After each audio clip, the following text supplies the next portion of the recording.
Can the USA dominate Canada in their toughest matchup yet? And plus, what is the greatest Arizona football indoor basketball jersey of all time? Damon and I break it all down today on the AZ Wildcats podcast. Don't you go anywhere. USA.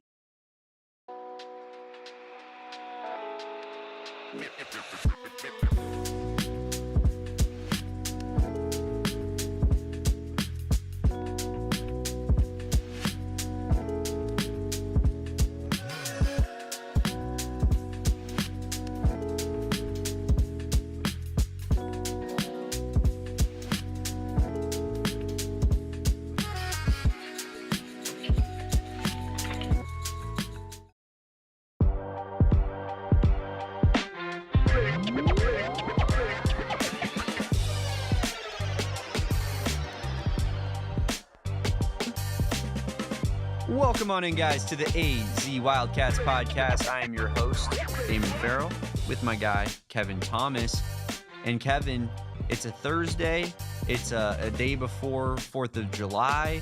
And, of course, you're gearing yourself up for a much-needed little long vacation, long weekend, my brother. I know you've been just slumming it here at the PHNX headquarters recently.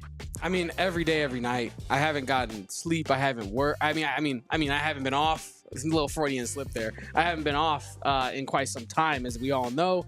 I just live and breathe on this show. I never take a day off. I've never taken a day off since starting to work here, and that trend is not going to stop anytime soon. But I am excited for the 4th of July weekend. We got some hot dog eating going on. We got a lot of sports going on. And Koa Peat and Tommy Lloyd competing in the World Cup semifinal. I'm very excited about it all. Happy July 3rd, 4th of July Eve to everybody out there. Big plans? Big plans? Nothing like crazy. I think we're just doing like a cookout situation at the place. So, yeah, nothing crazy. You have any crazy plans? I'm going to be going to San Diego. Ooh, okay, nice. My buddy Mateo Anthony is going to San Diego at the same time. Who is? My friend Mateo. Nice. Is going to We'll link. Let's link, yeah, bro. you, him, and Totri will have to all link up. I was about to say everybody's favorite, Anthony Totri, also in San Diego this weekend.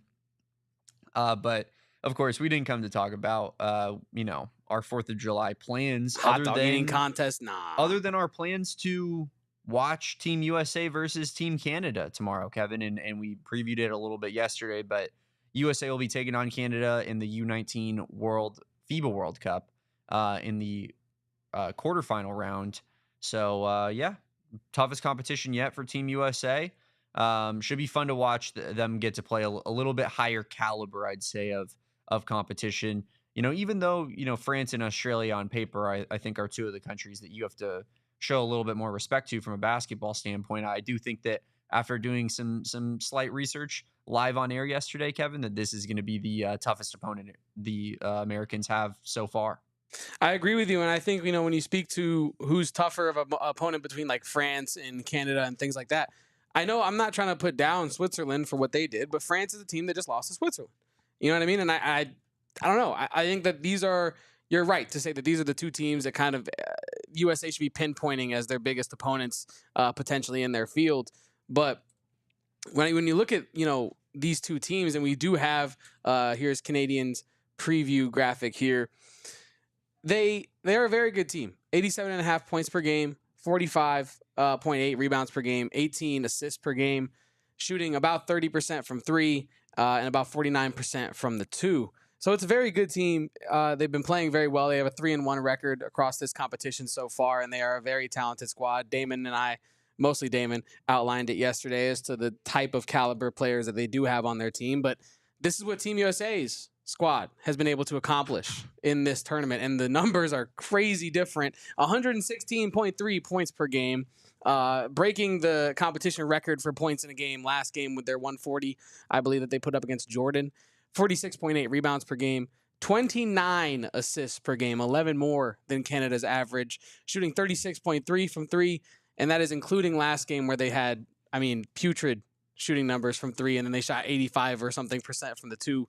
And then across this competition so far, to wrap it up, they're shooting 63.5% from inside the three-point line. Yeah, different worlds, right? When you're looking at those two graphics and you're comparing the two teams, with Canada having some talent and having some of that top-tier competition, we talked about it yesterday, Kevin. It's like even the guys that are 4-stars on that team wouldn't sniff this American roster, right? Because this roster is comprised essentially of 100% 5-stars. And I guess, as much as Canada has some talent and has some guys that can compete, I just don't see them being on the same level of this super team that's been created by the Americans here, led by our guy Koa Peat, who in that graphic, Kevin, looks like LeBron James in a Miami Heat uniform, leaning over, verbal meme. I Yeah. mean, I know Koa Peat talked about his killer mentality when Saul Bookman, our guy Saul Bookman, had a one-on-one interview with him. Go check that out on our YouTube channel, PHNX Sports. But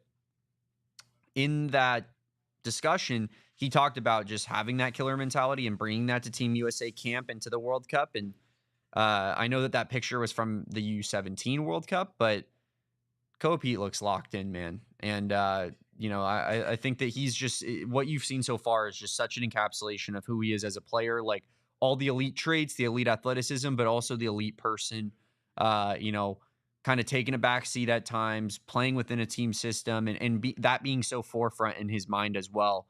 When he's talking about the role that he wants to play, it's not only do I want to go out there and dominate, but I want to do it within the team system and within the way that the coaching staff and Tommy Lloyd wants to play. Yeah, that's a great point, and I call back to what Tommy Lloyd said was so special about Carter Bryant. He said he checks 2 boxes that are really hard to check: elite skill set and elite character. Yeah, I know that is a little bit coach speaky, but he's being very genuine about the person that Carter Bryant is. I think that applies to Koa Peat, and I'm speaking now from a skill set standpoint.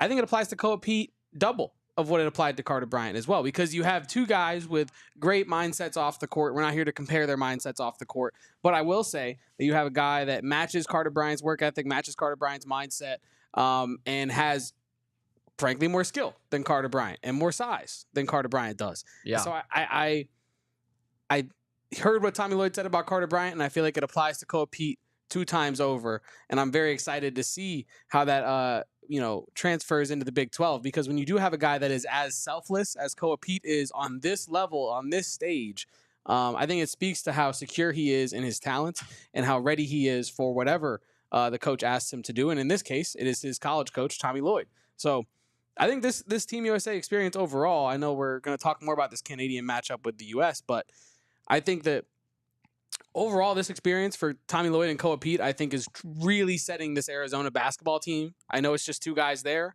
but the whole team as a whole, I think, is being set up for success because of the relationship that's being formed between Koa Peat and Tommy Lloyd, and overall everything that Tommy Lloyd's able to see firsthand Koa Peat do as he coaches him for the first time. Yeah, you kind of brought something up there that I think is, noteworthy to an extent. Like Carter Bryant, as great as he was, as much flash as he showed, right? Like I feel that Koa Peat is almost like Carter Bryant on steroids in every sense of the word. Like he kind of looks like Carter Bryant on steroids a little bit, but like also just from like a fit standpoint. Like I think that they share similar sentiments in terms of wanting to play winning basketball, wanting to help the team by any means necessary, and wanting to kind of fill their role. But I just see, like Carter Bryant, 28th overall recruit in his class, Koa Peat number 11, which, we've talked about.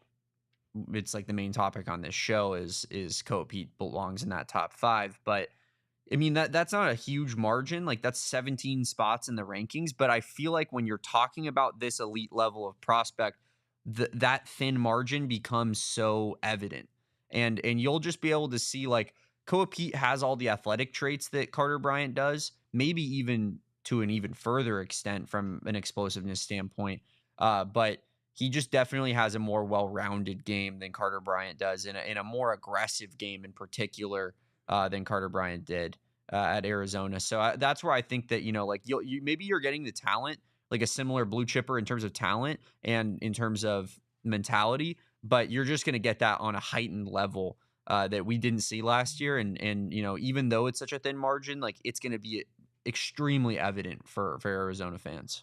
Yeah, I agree with you. And I was thinking about while you were talking, Carter Bryant, I don't know if you might remember because we cut these clips. hello. But after Arizona was eliminated, and actually prior to Arizona being eliminated from March Madness this past year, Carter Bryant was asked about how special it is to be able to compete for titles, championships at this level. And he said, well, I don't know the exact quote, but the idea of what he said was, I'm a guy that's never actually won anything. Like, I'm a guy that's never won a championship at any level. I've competed for them. I've been on really good teams. We just haven't gotten over that hump yet. And I mean, you're talking about the comparisons of their resumes being, or their skill sets being like, Koa Peat being Carter Bryant on steroids. The resume is on steroids, right? Like, Koa Peat is a guy who has the exact same mentality as a Carter Bryant, very similar, selfless, developmentally focused guys. But Koa Peat, not like Carter Bryant isn't a winner, but Koa Peat is a proven winner at every level that he has ever competed at. Very true. I don't even know. I genuinely, this is not hyperbole, I don't know if Koa Peat, going back to like the little like tyke little kid days, I don't know if Koa Peat's ever competed in a season of a basketball of anything and lost, and like his season ended on a loss. I think Koa Peat's only ended his seasons on victory. So like, this is a very special prospect. And I think that the mentality that he has makes him truly one of a kind. You know what I mean? And I think that is the kind of guy that Arizona's getting. And I could not be any more excited to watch him play in the Big 12. And you're already seeing it on the biggest stage literally in the world right now at his age group, I'll say. Yeah. No, I mean, I think that's such a good point. Like to even make it more almost black and white of like the stark contrast between the two. Like, yeah, Carter is like, he's obviously such a great player, such a great talent. And I think it's fair to call him a winning basketball player. Yes, but that being said, like, the guy has not been winning.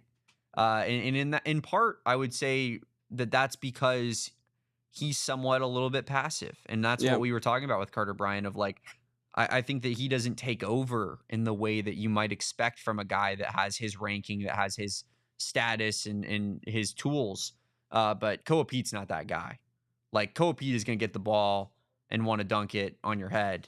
Like, Koa Peat, I think, is a killer in that way. And he talked about that killer mentality, like I mentioned. But it's so black and white between the difference between the two. And I think that the upgrade that you're going to see at the 4 position next year is just going to be so night and day, man. Like, you're going from Trey Townsend and 20 minutes of Carter Bryant to Koa Peat. And like, we'll see what we got in like a what or something. But like, mostly it's just going to be a steady diet of Koa Peat, maybe a little bit of Dwayne Aristode from time to time, running a little small ball 4, but maybe even I could see Tommy Lloyd potentially throwing like Tobe Awaka out there, maybe from time to time. He'll as run well. Twin Towers with Awaka and Krivos, no doubt about it. But yeah, I think that, you're mostly just going to see a steady dose, low 30 minutes per game of Koa Peat, and that's going to just be night and day, man, night and day. Another position that I kind of want to talk about here, Kevin, is that small forward position. You bring in Ivan Karchenkov, and you have Dwayne Aristode, who we've talked about a lot, and just kind of like how underspoken about he's been, which is somewhat of an oxymoron. We talk about him a lot because he's not talked about, but and then you have Anthony Del Orso, who was the 3 starter last year. So how do you view that position? Do you think that Arizona, because I've seen a little bit of chatter about, is Arizona actually better at the 3 position than they were last year? Do you think that they're better? Do you think that they're worse? Or do you think it's still very much up in the air? It's a good question. Truly it is. I think, because last year, so putting it on paper just to make it kind of easy, it's probably Anthony Del Orso and KJ Lewis, right? Versus Anthony Del Orso, Ivan Karchenkov, and Dwayne Aristode. I think, damn. Well, okay, here's how I'm looking at it. ADO's in both groups. So would you rather have one KJ Lewis or Ivan Karchenkov and Dwayne Aristode? Or do you give ADO a little bit of extra and say maybe he's a little bit better acclimating? That's a great point too, because you know me, I actually am a believer that ADO is going to be better next year. 1 year under Tommy Lloyd, fully under his belt, and now he can go out there and truly be that sharpshooter that maybe he was brought in to be last year. And I think you have to say that on paper, at least, again, we haven't seen it, but on paper, I think you got better at the 3 position. You got deeper. I think you got a little bit more athletic. and I think you got more versatile. Now, hear me out, though, because KJ Lewis is an athlete, and he maybe is the most versatile player that you could ask for, at least, within reason, obviously. He couldn't really shoot that well. The wrist thing last year, we're not going to rehash all that, right? But I think with Ivan Karchenkov and an improved ADO and Dwayne Aristode, who I think is going to shock a lot of people next year, I think you got better. Because I think by the end of the year, we could be talking about Dwayne Aristode as another NBA draft pick, potentially, if he really fulfills his potential. He's, I reposted the video of him shooting it from the logo, and the empty gym obviously doesn't really mean much, but like he has some range. His range is underrated. He's already being touted as an elite stopper on the defensive end. He's a freak athlete, and he didn't have the ranking that he was probably supposed to have because he had a Mateus Krivas similar foot injury that kept him out for the full calendar year there pretty much. So I'm huge on Dwayne Aristode. I believe in ADO's improvements over the course of an offseason, a year under Tommy Lloyd. And I believe in Ivan Karchenkov's versatility and physicality that he can bring to the court and his overall professional experience that he's already had. So I think you got better at the small forward position. I think you got deeper. And I think you have more tools to play with if you're Tommy Lloyd. The good news about Karchenkov, I think, is that aspect of playing in a pretty high caliber league. Like, you would assume that he should be able to get some run early on and be a contributor. I tweeted it the other day about, Fran Fraschilla's tweet and said Fran has spoken, which, that's the end all be all, at least for me personally. But as I find this tweet here, Fran said that new Baylor forward and German national team player Michael Rataj told him, a couple days ago that 6'6" incoming freshman Ivan Karchenkov will be an impact player at Arizona men's basketball this season, and already has pro experience in a good league. I mean, I don't think that Fran Fraschilla is tweeting that out unless that's something that I'm sure that he showed his source there, another German national team player, obviously some bias, but he's not going off of one person's word on that. Like, he's going based off of what he's hearing consensus around college basketball circles about Karchenkov. And is he a starter? We'll see. He certainly looks physically ready. But I would venture to guess that one of the two of Aristode or him is going to be better than maybe national consensus people expect them to be next season. And you kind of need one of them to be honest with you, because that is, I think, on paper by far the weakest position. You have a senior point guard coming back. You have a volume scorer, 5-star freshman who looks to be a one and done. You have a definite one and done kind of top 5, top 10 pick caliber guy at power forward. And then you have a deep 2-man, 3-man center rotation, even if you want to include CD Gay, who's played high level overseas basketball. Like, it feels like every spot is pretty much set except for that 3 spot.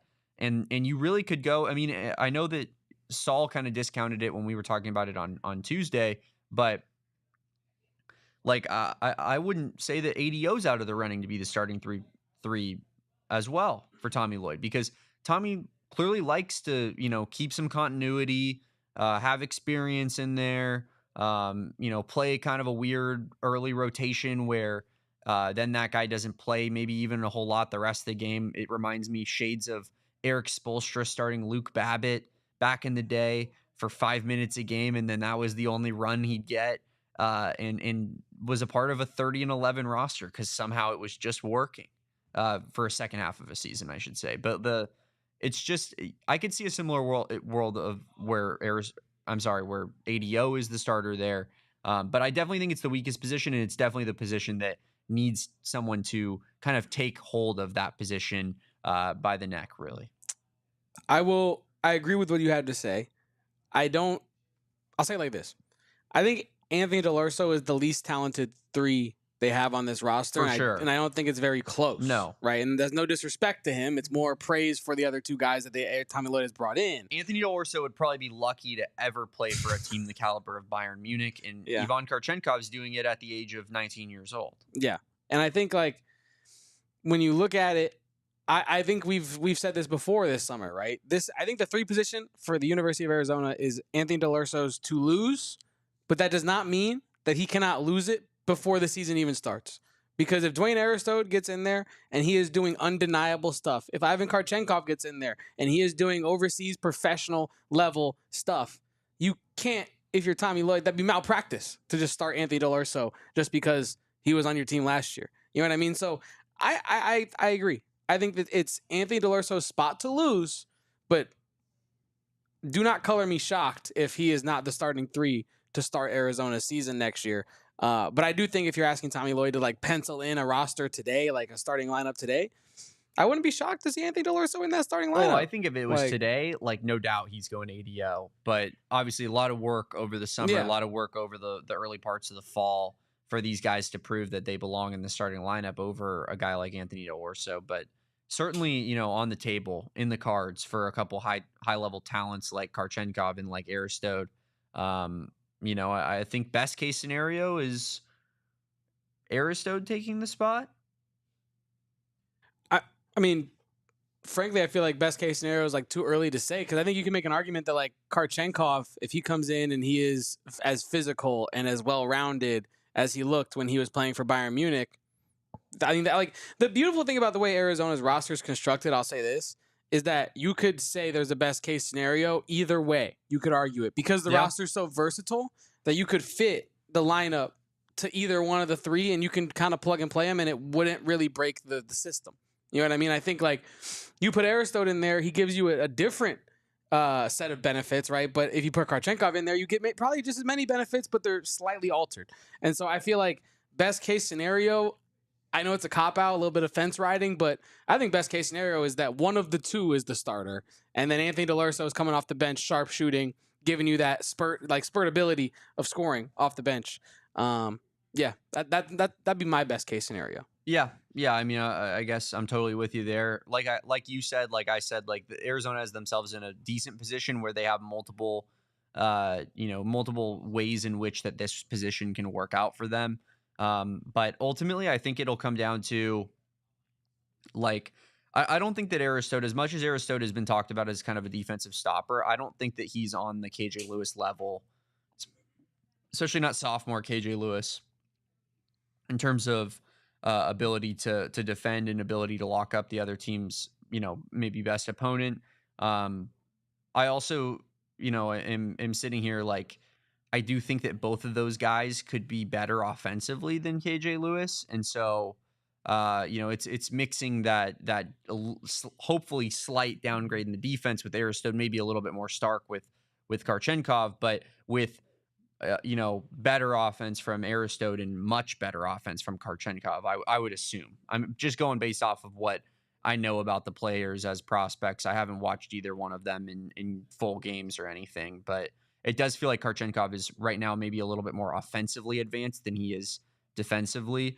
I know when we talked about his player evaluation, like his lateral movement wasn't necessarily the quickest, it didn't seem, but he does have just like really, really good body control strength, kind of playmaking ability at his size, like all of that rounds into a really solid offensive player. So, it's a give and a take, but what's the best mix with the team that's out there even? What's the need? I would argue it's probably a defensive first guy.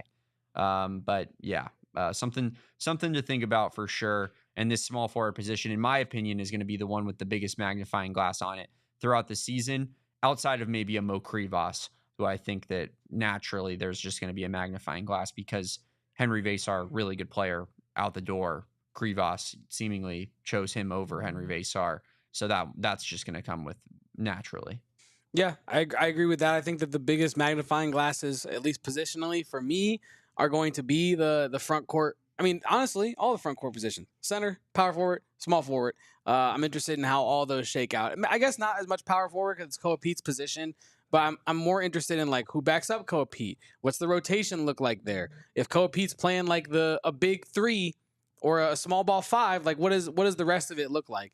I'm very interested in that. It's gonna be a fun first couple of weeks of the college basketball season here this winter to see what Tommy Lloyd has been cooking up this summer, because this is the best part about Arizona's roster construction. He is not short on variables or options, or what's the word I'm looking for here? I don't know. but possibilities. That's what I'm looking for. That's what we've talked about with the roster construction, bringing in the international players is like, if they're good, it's a mystery box. You but don't if, know but what's if they're good, I mean, Yeah. we're talking about a special roster. Correct. Like if Mabeel Mawad is better than people expect him to be, if CD Gay is, kind of undeniable, That's that the you one have I'm to looking at find the him most, yeah. rotation minutes, if Karchenkov is a starter, like those are things that could completely change the trajectory of this team, even though the ceiling is already high.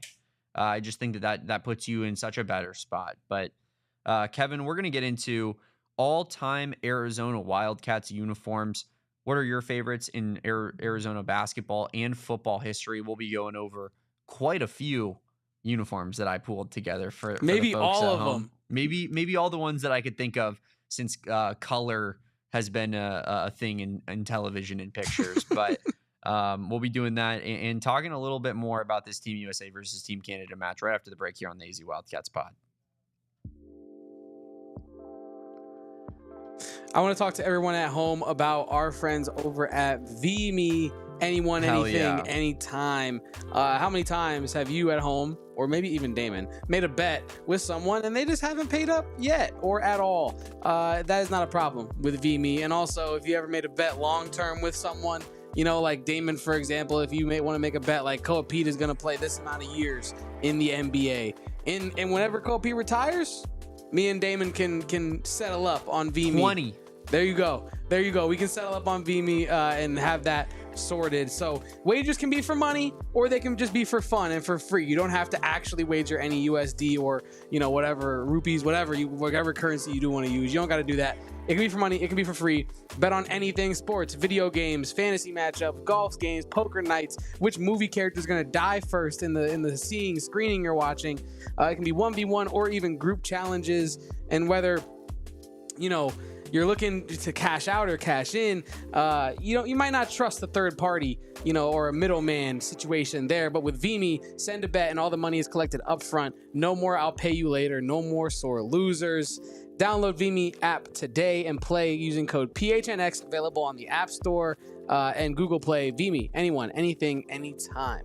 So excited to partner with our friends at VMe. All new concept app. Download it today. Use our PHNX promo code. Another promo code that you're going to need to get in on immediately is with our friends at Empire Today. Empire Today, you hear me talk about it all the time. I'm sitting on some beautiful, pristine, shining, glowing Empire Today hardwood, but they don't just do hardwood. They got carpet, they got tile, they got any type of flooring that you possibly could want and need. But here's the deal with Empire Today. They are the flooring experts. This is not just something they do. This is not, hey, let's go get, Ron from the big box store, out of the key. He's in the key making department, but he's going to come help you with the floors. No, this is people that, flooring is their entire life. This is their passion, and they're dedicated to finding you flooring that you love. And with our promo code of PHNX, you're going to get $350 off that brand new flooring. It is a big, big savings for a big, big purchase. Schedule a free in-home estimate. Some things are just better at home, guys. PHNX listeners can receive $350 off when using promo code PHNX. Yes, you heard that right. $350 discounted with promo code PHNX. Restrictions apply. Visit Empire Today/PHNX for full details. And that offer is not just for Arizona people. That's for the entire nation. Empire Today, national brand. National brand like Arizona basketball. Bang. And Arizona football? Nah. As much as I love Arizona football, and I've told you this, and I don't know if I've ever said this on air, but like if I truly had to pick one to be elite at, I might lean football because I just love football.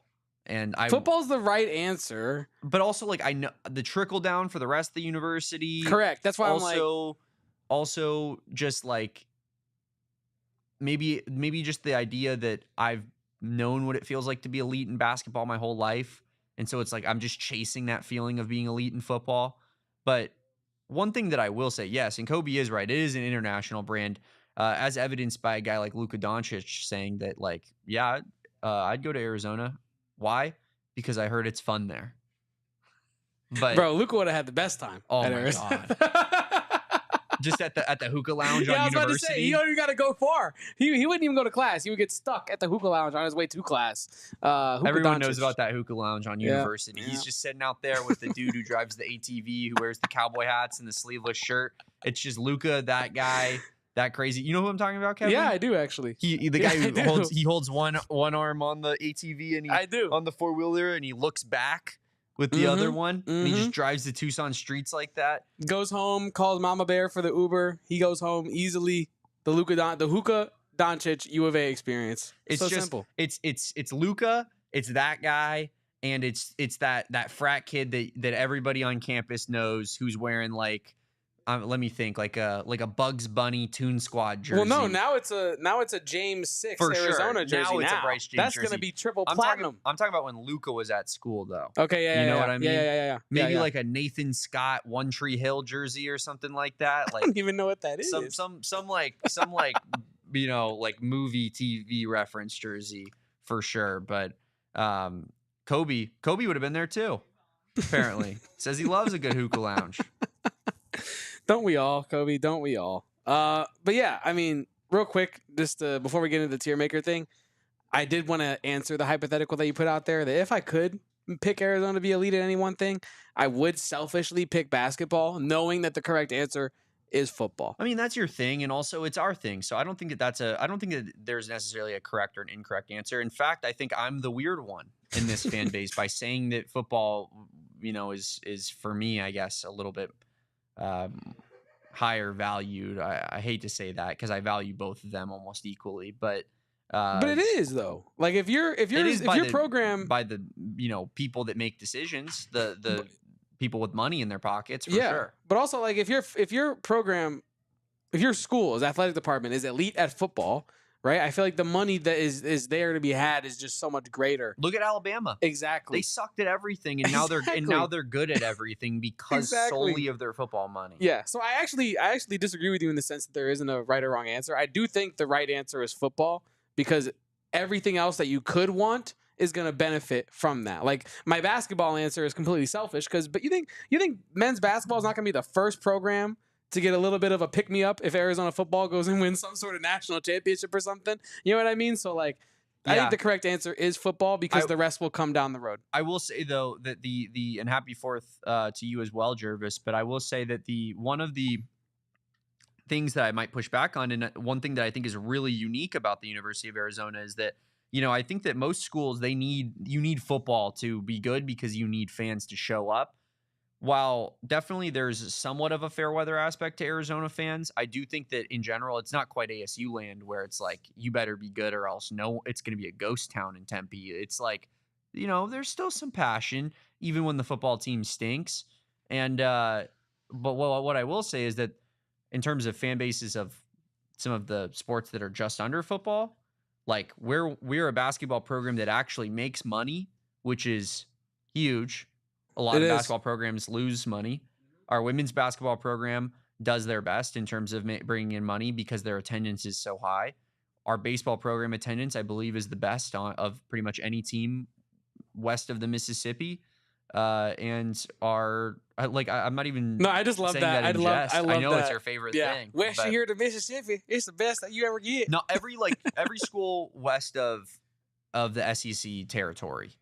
Arizona, I think, has the best attendance for softball and baseball in the West Coast. So it's like we have the benefit of our fans care about a lot of sports. But imagine if our fans were like super passionate about football, how the trickle-down effect would be unbelievable. One thing I did want to touch on before we move into this uniform discussion, Kevin, is Koa Peat and, these we've been talking about all the positives of Koa Peat thus far in the U19 World Cup. Because they've been undeniable. They're in your face, right? But one thing that I think that maybe I noticed when looking at his game log, Kevin, that brings a little bit of concern to my eyes is his foul numbers. I think that it's something that he might have to get under control a little bit here because you look at this game log, 17 or 21 minutes against Australia, 4 fouls. 26 minutes against France, 3 fouls, 21 minutes against Cameroon, 3 fouls, and then follows it up with 0 fouls in 13 minutes against Jordan.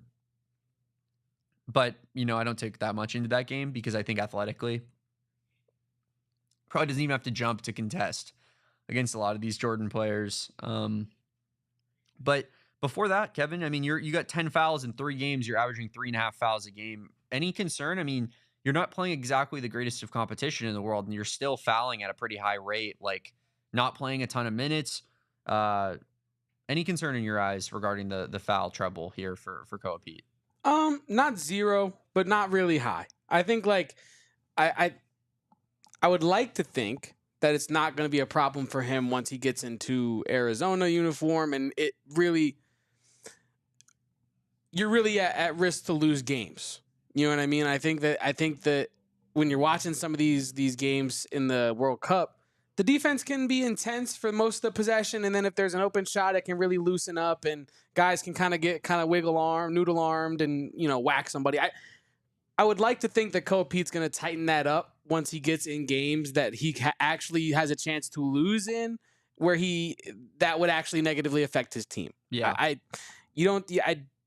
maybe I'm wrong, maybe I'm misremembering, but you didn't really have this problem with him in high school in big games.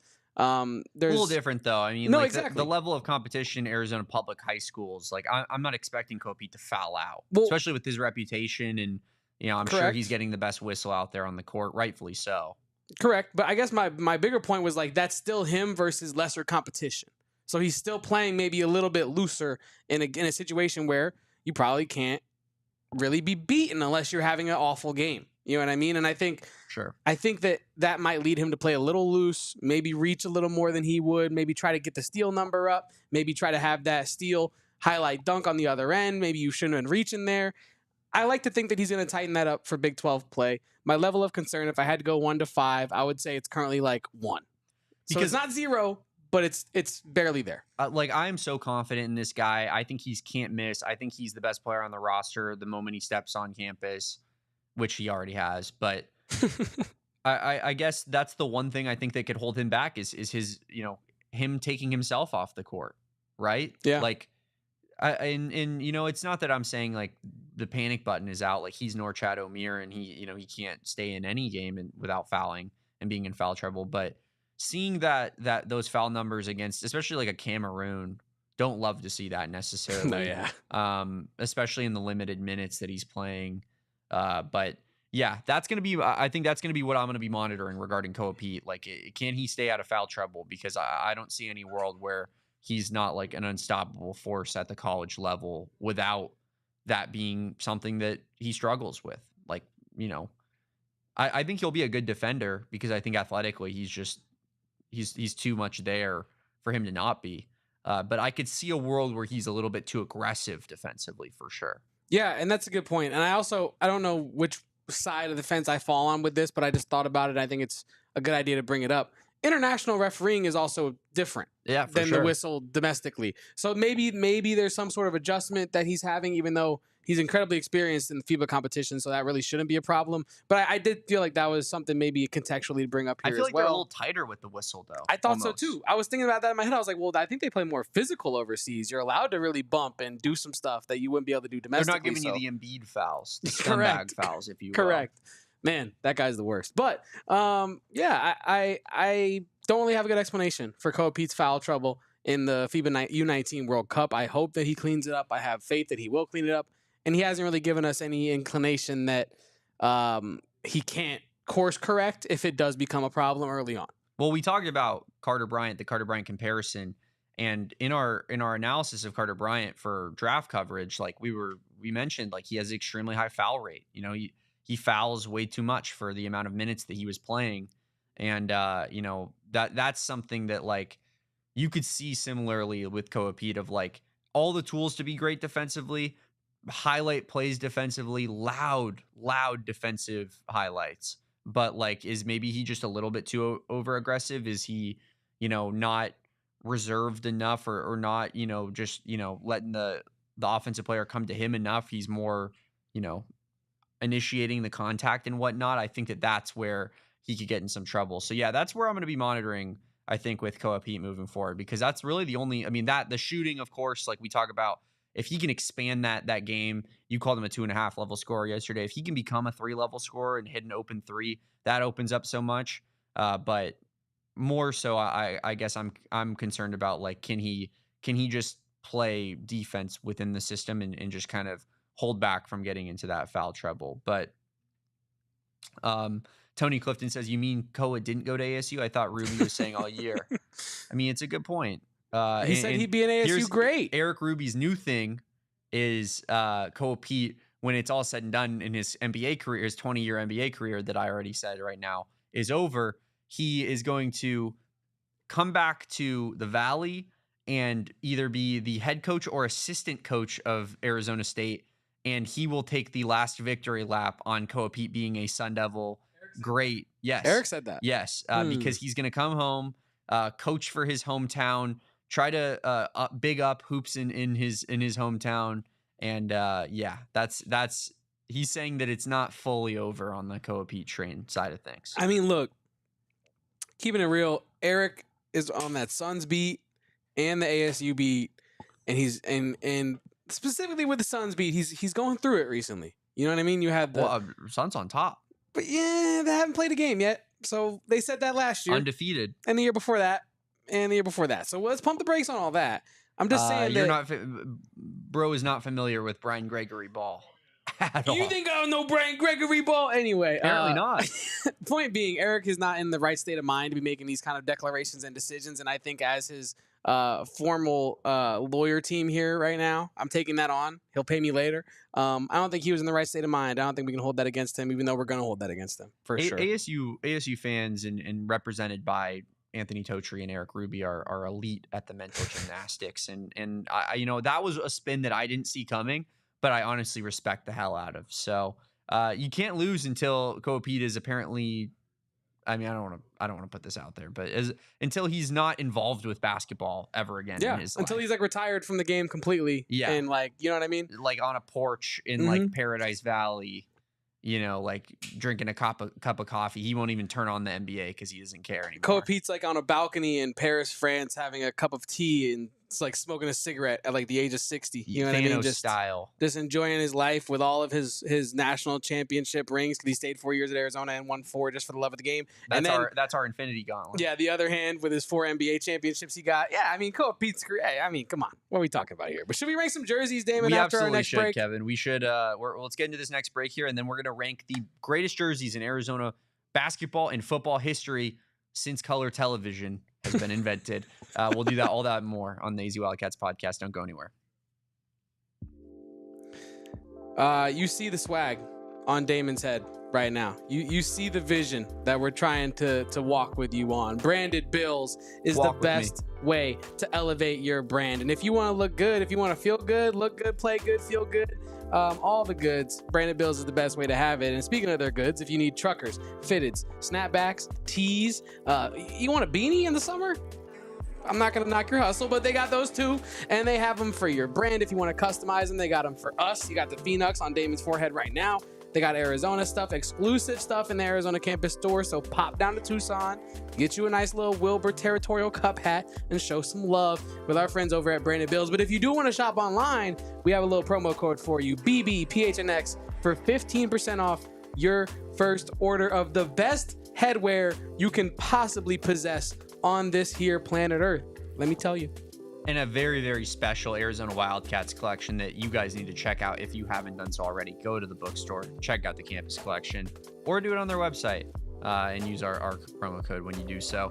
Kevin, I know that you were in Georgia and you had a great time watching UFC this past weekend, but could you imagine how much better it would have been if me and you were cracking a cold one, maybe sitting at the BetMGM Sportsbook at Gila River Resorts and Casinos Wild Horse Pass, where they play all of the UFC cards on Saturday nights, and you can sit down, place some bets, get that paper ticket in your hands, and just watch whatever the big sporting event that's going on is up there at the BetMGM Sportsbook, the biggest sportsbook in the great state of Arizona. But Gila River Resorts and Casinos really has it all, guys. It's the perfect staycation spot if you're looking for a place to maybe just get away real quick in the summer, in the dead heat of this summer.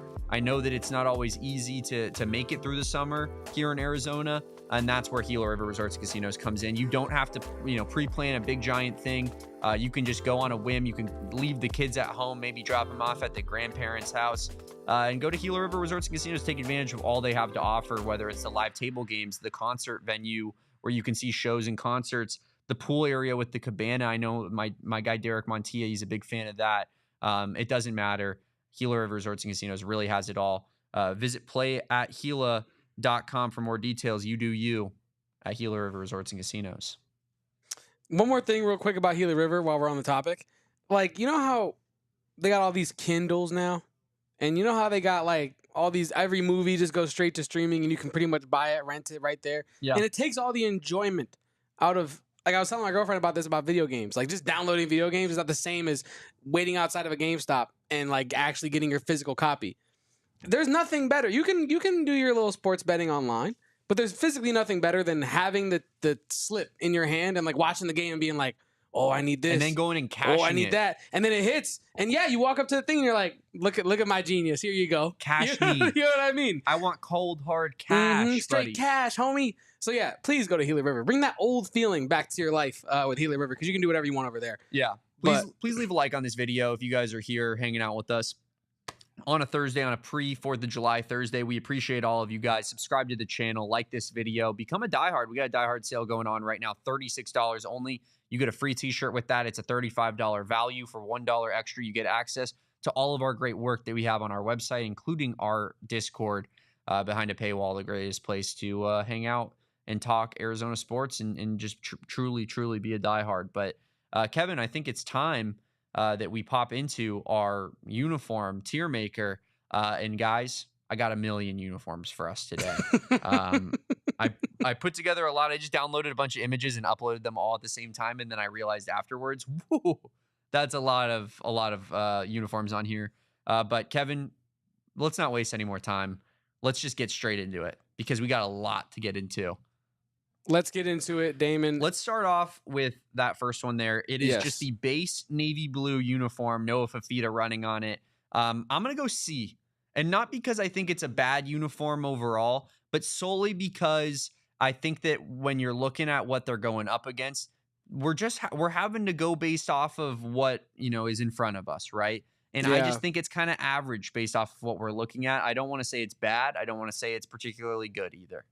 Yeah, I'm leaning forward here, chat, because I'm looking at all the possibilities on the list here. We got a wide variety of jerseys here, football and basketball. I feel like this is a B tier jersey, though. I really do.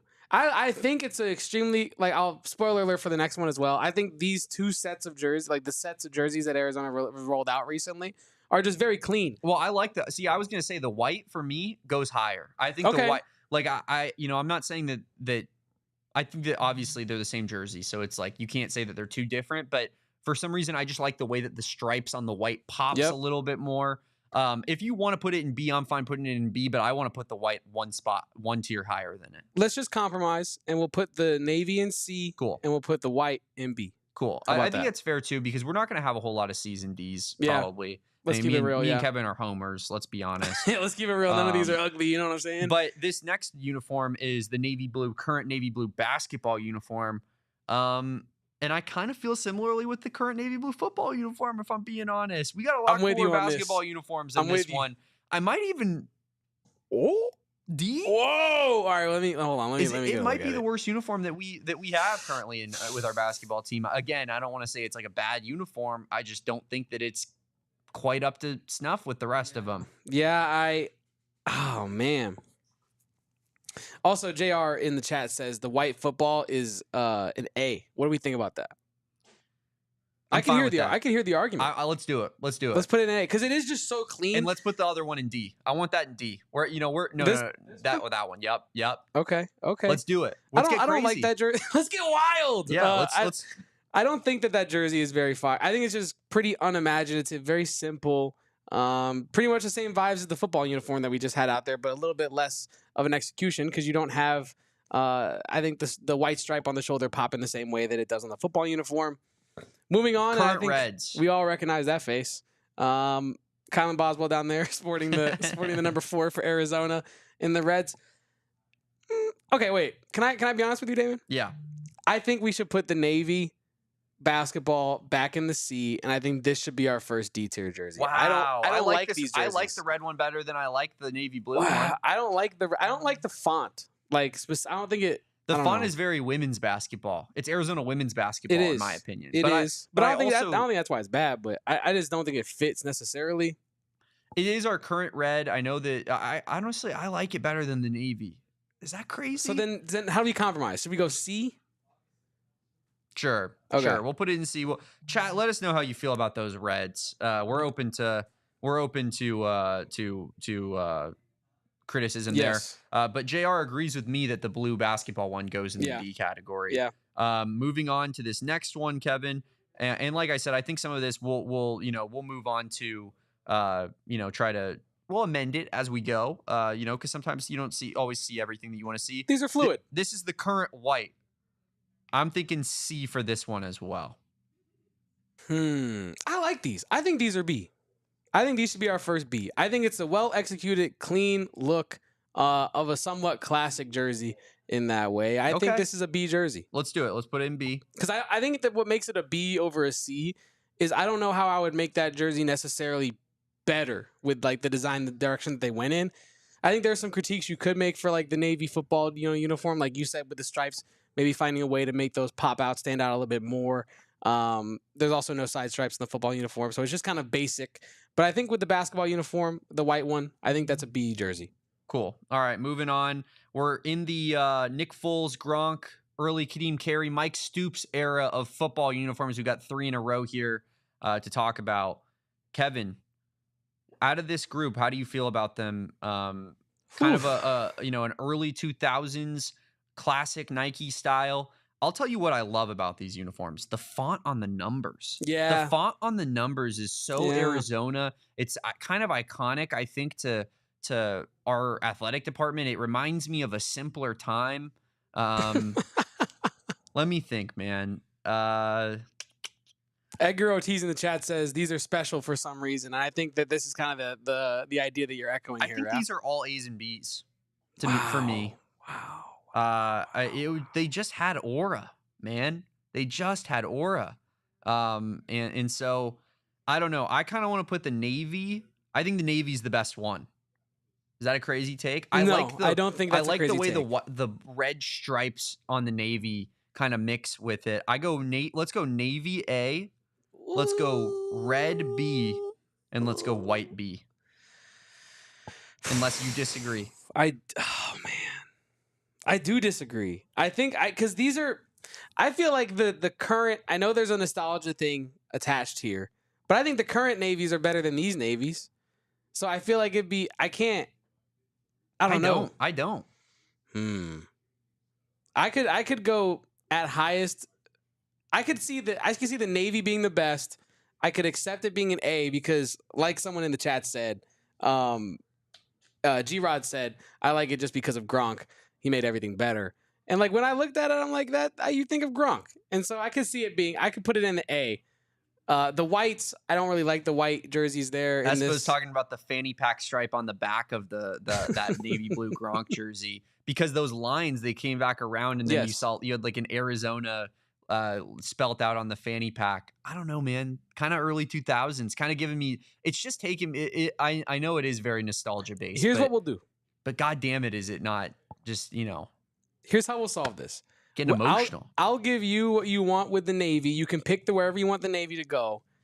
The red would have to be in the middle, and the white would have to be in like the C tier. Okay. I mean, I just think with the white, maybe that you're skewing it a little bit because you're looking at it with the red pants, and that's kind of what's making you. But see, is that the uniform or is that the jersey? I'm going because we're doing. Yeah, I guess I titled it uniforms, but I think we're going jersey. Okay.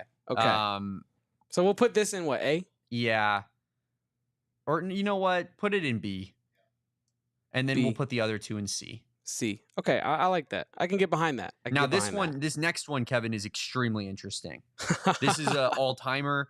I don't know that you were around for this. I don't know that this is something that you would even remember. Gold jersey, white with gold. I've seen this. I have seen this. Yeah, gold lettering. Interesting stuff. Doesn't exactly look bad. It's a shiny gold. It's kind of clean, but it's also kind of, like Colorado. It's also kind of Wake Forest. Yeah. And for me, like, I appreciate that they tried, but I don't know. I think it's a C or a D. I think this is a D tier jersey. Let's do it. This is the gold one, right? Yeah. Yeah. Okay. Yeah. I think this is a D tier jersey because when you look at it like in just photo form, the idea is pretty solid, but I just don't think there's any real like logic to it. I don't know the backstory of the jersey that year, but yeah, not my favorite. That one goes in the D tier. Cool. All right. Next one I think is S. I think it's our first S. Yeah. You got Anthony Pandy in the gray current Arizona football uniforms, but made into a dark gray kind of concept for a USA thing. Also, happy 4th of July to everybody. If you guys say that this is not S tier, then I would argue maybe your priorities are not straight in life. There's a flag in the photo. Damon's playing us all. But I think that this jersey is so sick, though. And I'm not a big dark gray jersey guy. My mom can attest to this. Like, my mom loves every dark gray jersey. I usually hate them. I think this one looks cold for some reason. I think it looks cold as well. The numbers on the front of this one, the white stroke on the outside of the numbers is really clean as well. The little details to the stripes on the side are cool. Overall, I think this is a great jersey.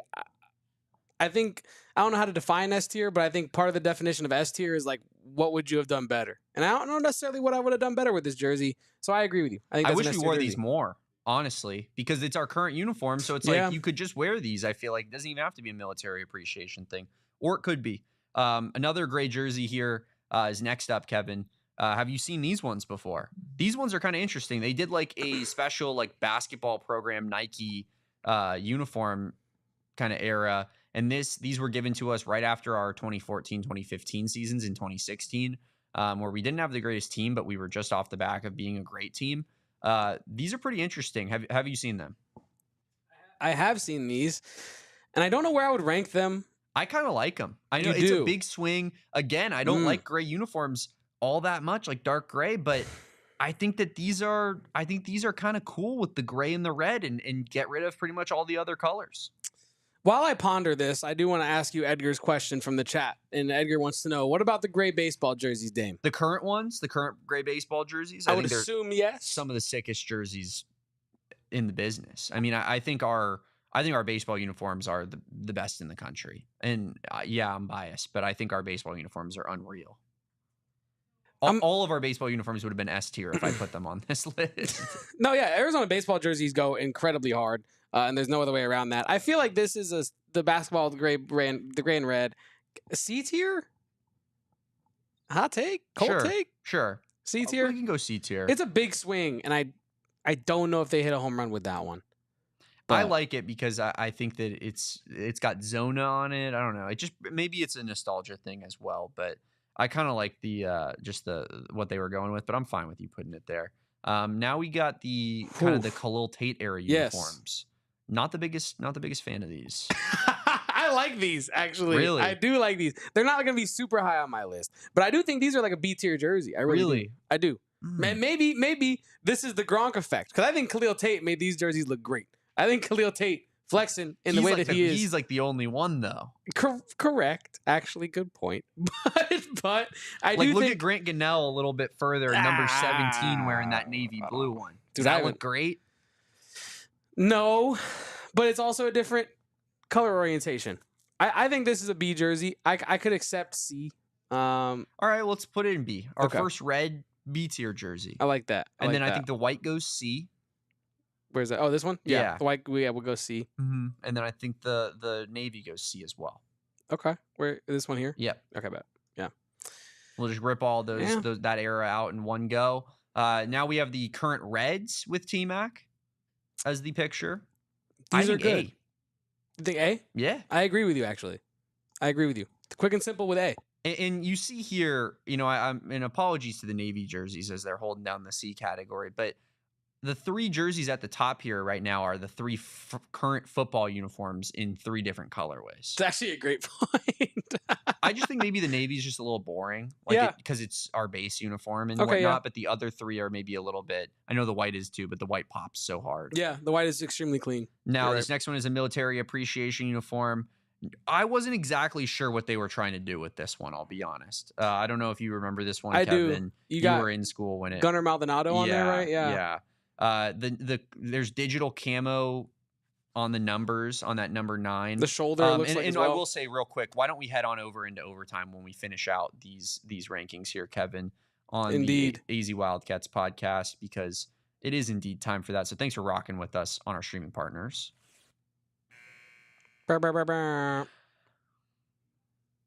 Welcome back to overtime. Here on the AZ Wildcats let's get podcast. back into that tier ranker as we try to maybe get some progress made here. Yes, on this guy. We do got to pick up the pace. Yeah, for sure. But I think this one is D. D? Yeah, D or C. Okay, I like C. I do like it for C. We might have to end up purging some of these jerseys out of C. We're getting a lot of C's, but we'll just make a second row of C. But I do like the idea that they went with including like the military fatigue style in a way, but I think the execution could have been better. I don't like the huge blocks on the shoulders, like the block of color on the shoulder as well. Not my favorite. So for that reason, it goes in the C tier. Yeah, another military appreciation jersey right here as this next one. How do you feel about this one? From the looks of it in this photo, let me lean in here. Sorry, chat. Are there details that I'm missing here? It feels like it. Yeah, it's kind of an empty jersey. Because, to me, this is a D. I think that's a D tier jersey. Respectfully, on July 4th with 44 rocking it. Our number 1 is a military uniform as well. All right, we're covered. Here we go. See, now this jersey, Damon. Now this jersey. That's S tier. Yes. Good stuff. Put it in the front, too. Good sugar honey iced tea, Damon. Good stuff. Because I was going to say, why we put this one in D was because it is a representation of this one, but done on a lower level. And I think for that reason, you must put it in the D. That's where my head was at. While we're on the topic, I want you to grab that Salim Stoudemire picture that's second, that's red. I want you to put that in S tier. And I want you to grab that white one with Caleb Love on it. And I want you to put that in S tier. Yeah. I like this. I think we're compiling. Not apologizing for it either. No apology necessary. Those are all extremely clean. The red, are you serious? That's clean. Yeah, I'm with that. How are you feeling about these Navy football jerseys, Damon, and why are they in C or D? Let me see. I think that the sunburst ones, yeah, I think all these sunburst ones are a little bit tough, right? With the shoulder sunburst. Mm-hmm. Not the greatest era of Arizona uniforms. Fun football, actually, surprisingly. But yeah, why don't we toss the Navy one in C? Why don't we toss I always liked the white one. I think the best of this group. Did I grab a version of this white one? Would that be this one, I think? Yeah, it is. But I don't love it with the red pants there. But again, we're just going based off of uniforms. How do you feel about that one? I think that's a C tier jersey. They tried something. It was okay.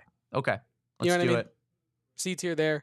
Let me try to slide us over here. And then we have the red one with Marquise Flowers on it, number 2. And same spot for you? Yeah. Yes. Okay. I would say yes there, yeah. All right. I would say yes on that. This next one is a little hard to see. It is a 1980s red Arizona throwback uniform on a flyer. I mean, kind of fire. I kind of love it. It's a basic jersey. Here's my thing with this one though. And this is my question to you is, I guess as well to chat. I rate the uniform so much higher than I rate the jersey. I think because you like the helmet. I love the helmet combined with the jersey with the clean white pants. I think it's a great look. It does especially look nice. For the era. It's almost like a modern. It's almost like before its time in a way, in my opinion. But I don't like the jersey's just a red jersey with white text.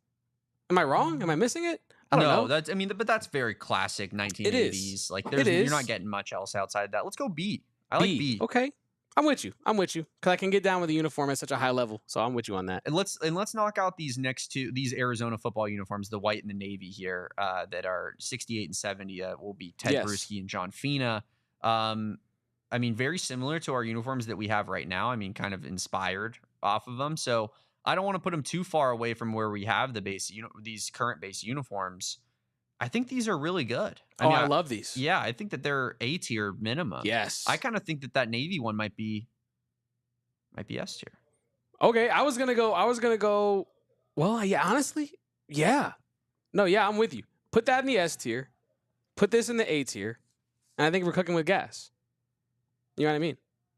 Moving on. Do the Navy uniforms, the base, need to go up one on the C? These ones? Yeah. I think so. Okay. I think I like these. Cool. I think they should go into B. Yeah. Above the Khalil Tates, behind the Gronk. Okay. If that's possible. Thank you, internet.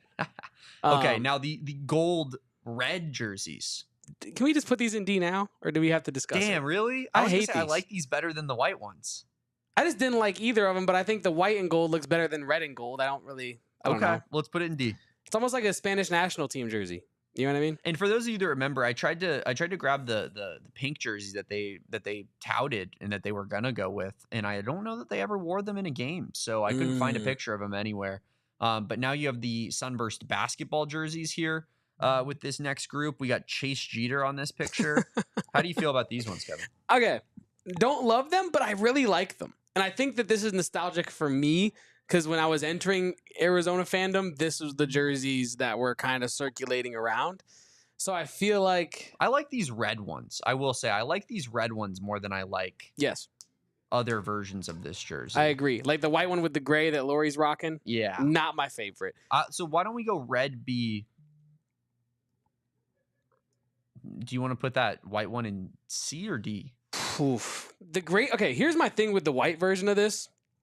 The gradient is not, in fact, a gradient. It's just lighter colored rectangles going down the player's chest. Yeah. And for that reason, that lazy reason, it's going in D tier for me. Okay. Make a real gradient if you're going to do a damn gradient. Don't do this like... That's what we do with our Sunburst. Look at the I know. Will Parks picture right there, or the Marquise Flowers picture. True. But I think it looks a little bit less like it is that.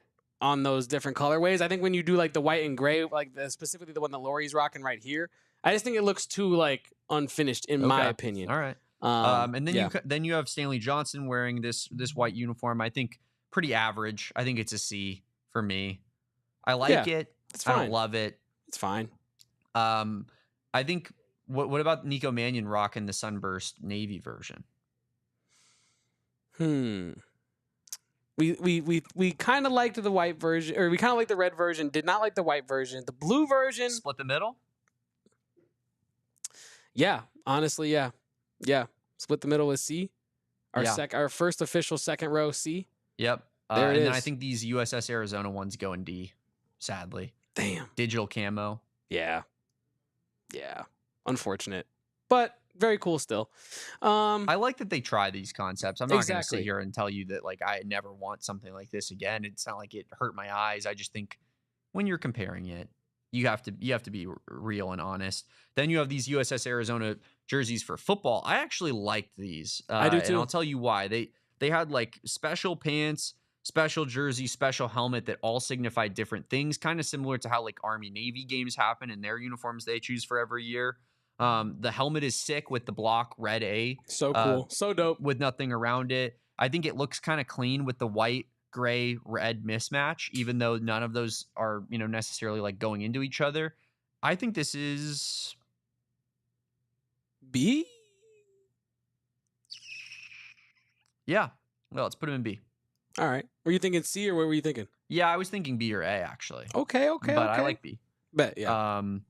This next one here is, I believe, a second version of that one that we already did with Caleb Love. Correct. So you can either use Caleb Love or put Channing Frye on it. I don't care. Whatever one you want. We could why not both? No, not both.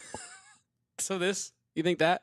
We give it up to the OG or no? Well, only one on the graphic, I'm saying. Oh. Pick whichever player you want. So you're saying get this one out? Yes. Okay, understood now. Understood. So yeah, we'll just get that one to the end of the list here. Now Channing we got Frye a back to the back of couple. the line. I got 3 jerseys that are all the same here. Derek Williams, TJ McConnell, Nick Johnson wearing navy, red, white. What are we thinking, Kevin? I am thinking. I like these white ones. Oh, I read my mind. I'm thinking BCA.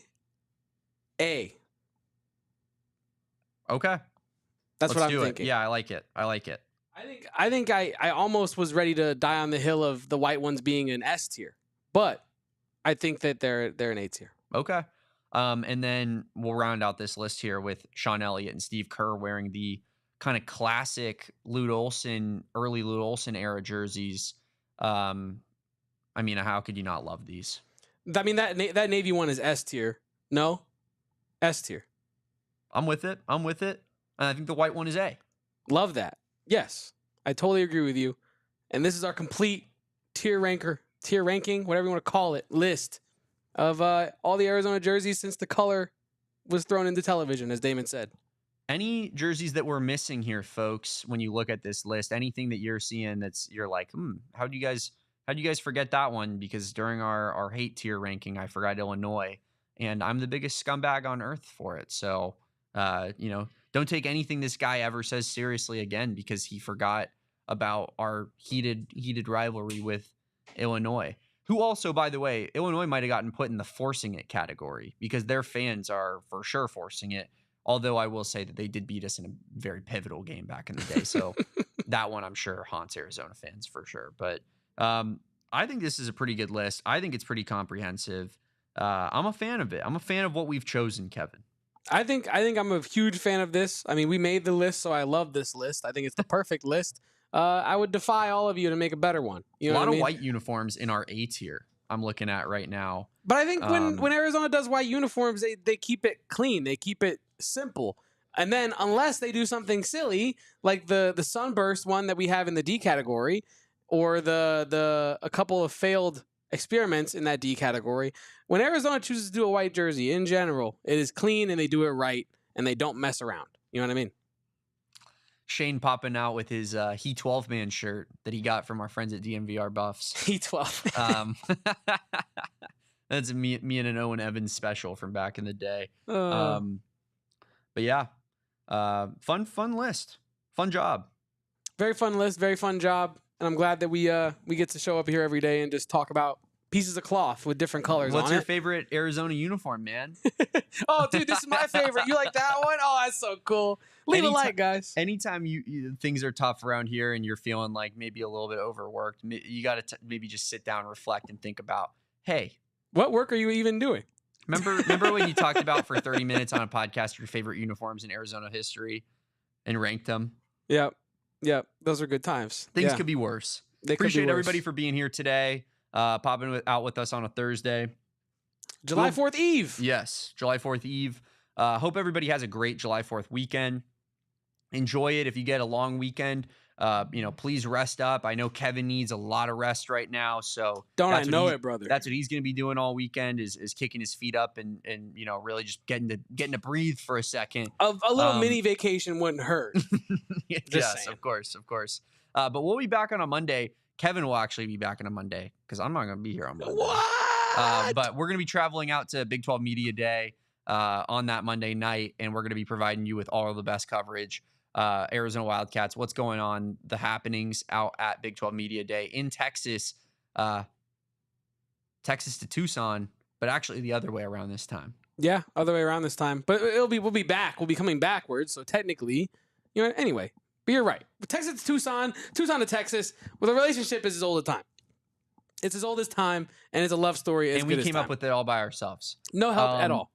But yeah, that's going to do it for us today. I mean, we'll make sure you guys are following us on all socials for what we're going to be having going on out at Big 12 Media Day. When we talked about our Die Hard membership, that's $36 right now. And now is a perfect time if you're an Arizona Wildcats fan as well, because Kevin and I are going to be giving you all our behind-the-scenes stuff out there at Big 12 Media Day, from, probably like hopping on our flight, like making fun of each other, to what snacks are we taking on the flight? Yes, the simple, more mundane stuff, to actual really cool behind the scenes looks at what's going on out there. So become a diehard, $36 for an entire year right now, $3 a month. That's less than a cup of coffee when you put it that way.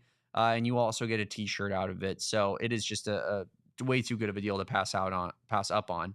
But yeah, can't wait for Big 12 Media Day. Can't wait for next week. But appreciate everybody for hanging out with us all week this week. Good to have the crew back together. But we'll be back on a Monday at 2 p.m. Be there, be square. I am Damon Dog. That's DWG. He is Kevo Post. You can follow him at KEVOPOSTS. And you can follow us at PHNX_Wildcats on all socials. Follow our Instagram. We are really picking up the content over there on Instagram. So if you're an Instagram user, please throw us that follow. Catch you next time on an Easy Wildcats podcast. Until then, peace out. Bear down. And go Cats. USA! USA! We all silly like the mayor.